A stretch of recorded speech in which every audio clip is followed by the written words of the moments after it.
What did it make life feel like to know that there were other people actually grieving with you? Yeah. It's crazy. During that time, I don't remember life ever feeling good. But having people there, life felt less impossible to live. I think that's the hard thing, right? Like life, all of our lives are full of so much possibility. That's what life is, possibility and daydreaming and all of that stuff. And the only thing that life felt like in that grief was life felt impossible, right? Unpossible. There was a hole in the bottom and all possibility, right? Not just, it didn't just leak out. It, right, gushed out. It felt like it was soaked out. And life just felt impossible. And,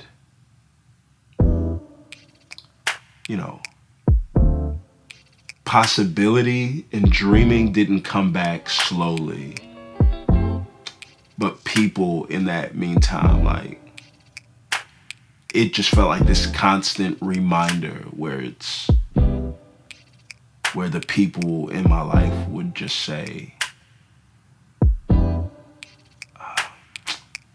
know you may not have the ability to dream or think of possibilities, but we just want to remind you life is not impossible.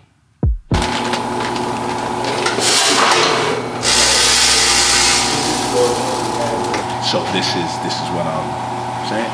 Coffee shops were in trouble. We read an article early on in the pandemic that by this guy that said, hey, most people think of the pandemic as a bad snowstorm. Things are going to change for a few weeks and then you'll be fine. He's like, they're wrong. This is March 2020. Yeah. He's like, some folks think it's going to be a bad blizzard, change things for a few months and you're great. Some people think it's going to be a bad winter, all right, change things down for lots of months and then we're going to be back. And he's like, all of them are wrong. The people that are going to thrive are going to see this as the ice age, and they fundamentally change the way that they do. Yeah. So over. What did you guys learn from John as he dealt with the grief over the 7 years? I think the grief fueled him, if anything. It fueled him. I mean, some people will just completely close themselves off to loved ones, to everything, and they'll spiral down a path where there's no return. They're gone. They're so far gone that, there's no way to bring them back. Some come out of it and some don't. But I feel like this fueled John. Indirectly, directly, only God knows. But John pushed. John continued to move forward. And it's almost like I'm going to make my brother proud. I'm doing this for us. I'm going to do this. I'm going to do that. I'm going to build. I'm going to, have a family just like you did. I'm going to grow. I'm going to spread the word like you were doing. I'm going to continue to hoop just like you've been doing, Everything is just, there was that flame that just ignited after Sam left us. And I feel like it's in each person in his family, actually, from what I know with what Sam's siblings are doing and what his parents are doing. I know that each person had some type of ignition, something that lit them up and forced them to just say, you know what, I'm going to do this. I'm going to push not only for Sam, but for my family.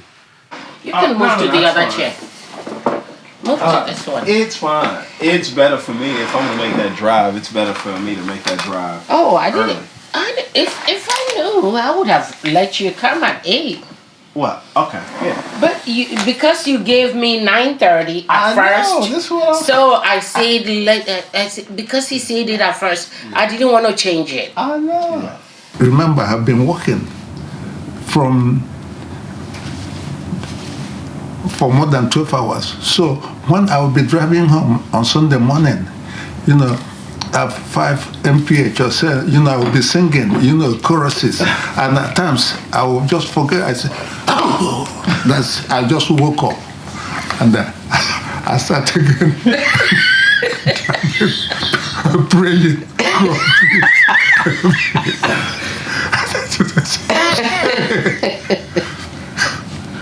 I will do that and then manage to get back home. by the time by the time I arrive, I will see them. Hey, we want to go to church. They are ready. The mom are ready. I want to go. Daddy, let's go. And mom will say, okay, enter. I'll drive you. Drink your coffee. And I will drink coffee. We drove them to church. At church, maybe I will be sleeping. She will do that to wake me up. So that is that. Then after that, on Sundays, they go to Sunday morning. In the afternoon, we take them to African Christian Fellowship. At night, 4:35, back to the church. On Wednesday, back to the church. Now we have trained these guys. They are now used to going to the church. So anytime we missed, if we miss Wednesday or Sunday evening, we will not be at rest. They will be forcing us to take them to church. And that was how their faith was built. And the word of God says, train up a child in the way he should go. And you know the rest. And all of them followed that pattern up to this moment. So I think talk to us a little bit about how the burden of grief was first not a very pleasant one. Yeah. No, it was a fight. Monty Williams says, everything that you want in life is on the other side of hard. I think what made it hard for me to be my most genuine self was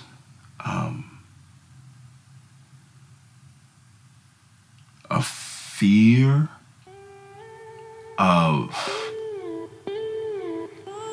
not just letting other people down, but not having the strength to hold them up, right?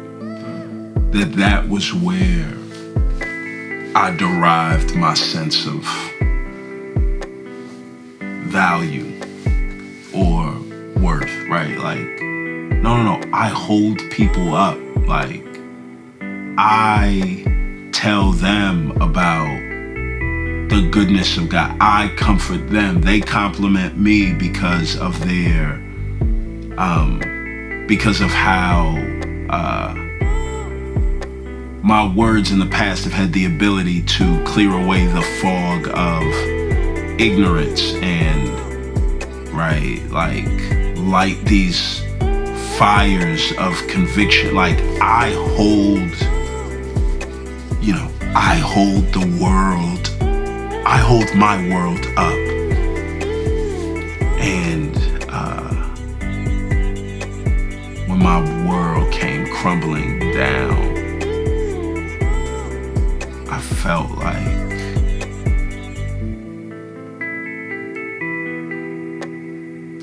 it's even hard to go back, right? I felt like,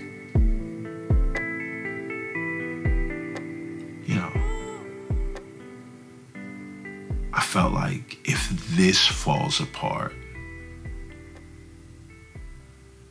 then there's going to be nothing left.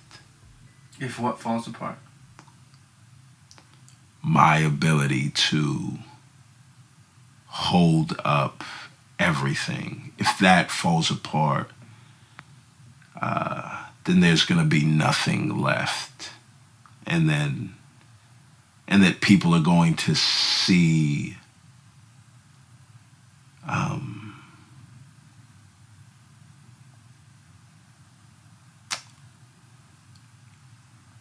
I think what was hard is that I lived as if my value as a person was connected to my usefulness. And I felt like if that all came crumbling down, then the people in my life would see me as useless and therefore discard me or throw me away.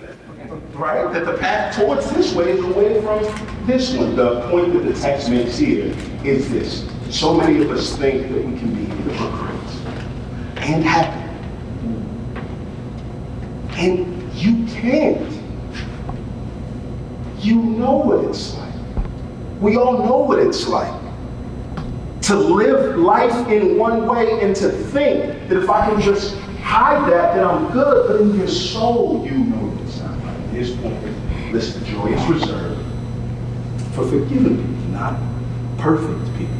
It's reserved for people that still smell like weed smoke. It's reserved for people that still got pending court cases. It's reserved for people who say this is the last time, I'm not going to do it again, and people that do it again. If that's you and feel like that at all, I want you to know your story is far from being written. He goes on and says this, look, when I kept silent, my bones became brittle from my groaning all day long. If grief doesn't have an expiration date and it doesn't have a finish line, or the finish line that we think continues to move on,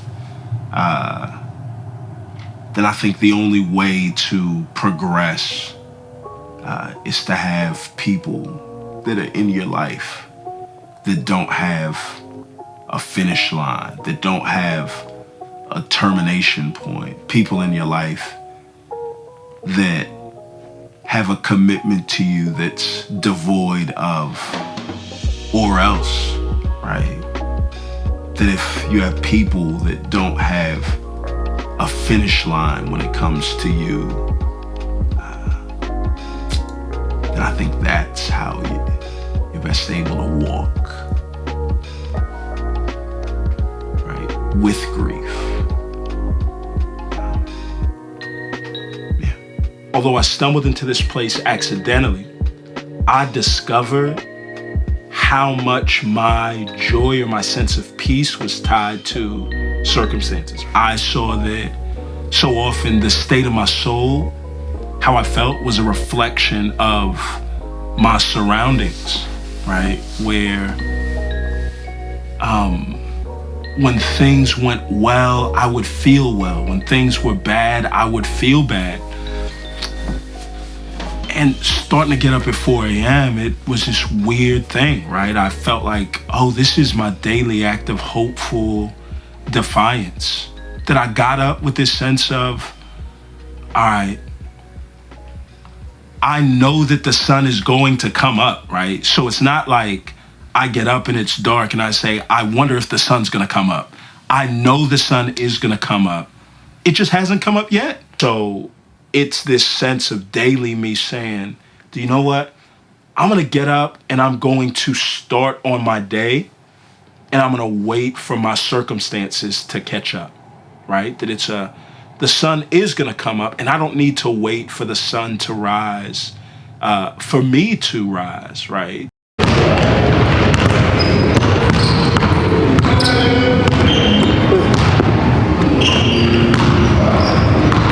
There we go, it's like riding a bike. If you practice on stuff, Gotta get a couple.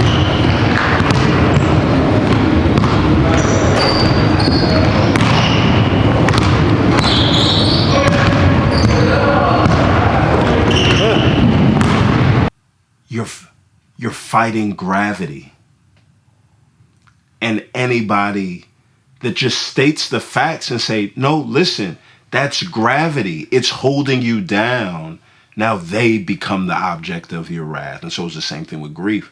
Yo, I was fighting grief and everybody in my life say, yo, that's grief.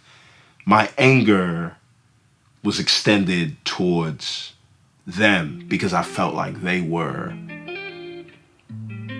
against me, but in the sense they were for me in the realest way, in that they didn't want me to live as if reality was something malleable that I could bend and conform to my will. Reality was there and stable and a fact and unbeatable, right? Gravity never loses. Grief doesn't lose. And they were saying, no, John, if you're on the wrong side of this fight, there is no possible scenario in which you come out victorious. And funny enough, it took me fighting them and them not giving up and me losing to them that paved the way for me to surrender to grief, and in the surrendering to the bitterness of it, I saw that grief wasn't as opaque as I thought. The opacity was turned down, and I started to see grief not as this roadblock, but they just kind of helped to kind of make grief a little more transparent. And I started to see a way through.